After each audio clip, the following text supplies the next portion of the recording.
When I was going through anxiety and depersonalization, derealization for 2 years straight, a bad habit of mine was looking online for my symptoms and then finding stories of other people going through the same thing, and then I'd see that they had some symptom I haven't experienced yet. And every time I would hear these symptoms, it would scare the crap out of me, and oftentimes I'd start to feel them myself. But in hindsight, after recovering fully, I realized a lot of these symptoms are actually the same symptom, but with a different description.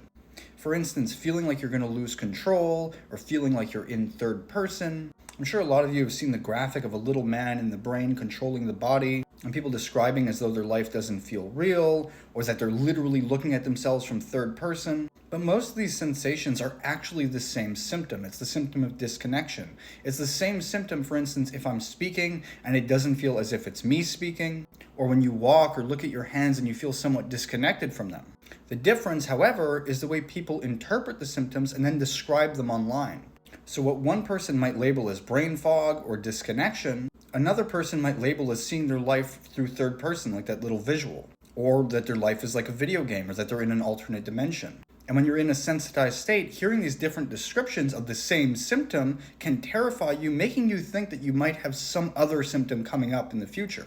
I literally got off a call with someone not too long ago where we discussed this, and he brought up like 3 or 4 symptoms that all came down to the exact same symptom. It was just the way that people described it online that came across like it might be this other thing that might come in the future. But what's important to note is that when people are writing these things online, whether it's in forums or in the comments section, it doesn't make a difference. Most of these people are still in the heart of anxiety and depersonalization, derealization. They're still very sensitized. So most of the stuff that they're going to say or their interpretation of the symptoms is usually seen through a catastrophic lens. It's described in this awful way when in reality it's the same symptom that we all deal with, just described slightly differently.